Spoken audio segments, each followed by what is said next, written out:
William Morrow and HarperAudio present A Sacred Oath, Memoirs of a Secretary of Defense During Extraordinary Times, by Mark T. Esper. Read by Joe Knezevich.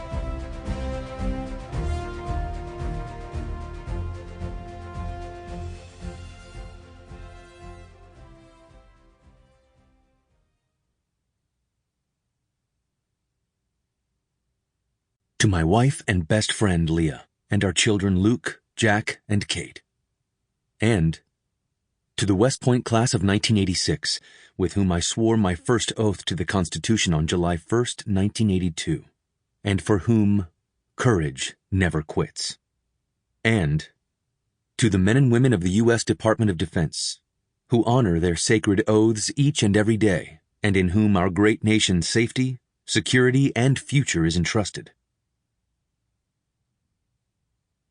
I, Mark Esper, do solemnly swear that I will support and defend the Constitution of the United States against all enemies, foreign and domestic, that I will bear true faith and allegiance to the same, that I take this obligation freely, without any mental reservation or purpose of evasion, and that I will well and faithfully discharge the duties of the office on which I am about to enter. So help me God. Mark T. Esper, Oath of Office as Secretary of Defense, The White House, Washington, D.C., July 23, 2019. A note before we begin.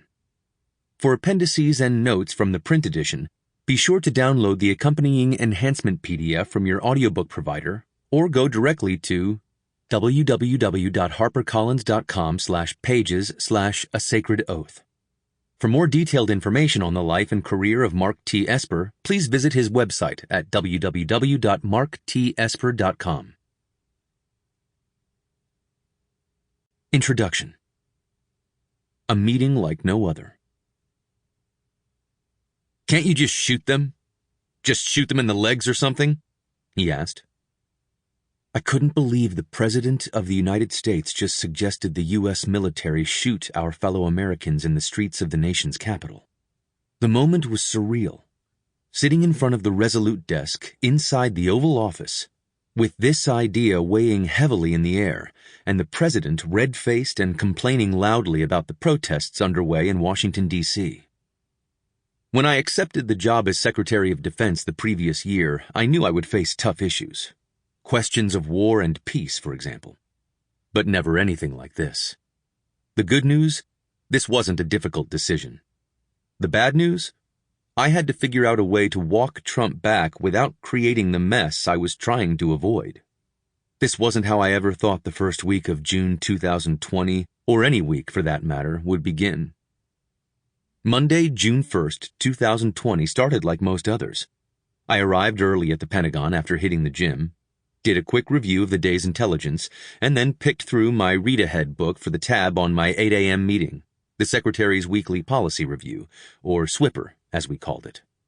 This meeting included the civilian and military leadership of the Department of Defense, DoD, from the Office of the Secretary of Defense, OSD, and joint staff to the service secretaries and their uniformed chiefs, the four-star heads of the Army, Navy, Marines, Air Force, and Space Force. Before the pandemic, we gathered in the large Nunn-Lugar conference room opposite my office on the E-ring of the Pentagon and sat around the big wooden table, the Deputy Secretary of Defense to my right and the Chairman of the Joint Chiefs of Staff to my left, by rank, with aides and assistants lining the walls. The table could fit nearly 24 people. In the era of COVID, however, we now met by secure video from our desks. I initiated the SWIPR my first week in office. It would be that one meeting where we combined the important work of going through our organizational priorities as a joint team of civilian and military leaders with the more immediate matters of pending issues and current events. It would also help me close the civilian-military divide that had opened over time. About halfway through the June 1st SWIPR meeting, my secure phone rang a few times and then stopped. One of my assistants in the front office must have picked it up, I thought. Moments later, I saw General Mark Milley drop off the screen, which was unusual for the Joint Chiefs Chairman. Sample complete. Ready to continue?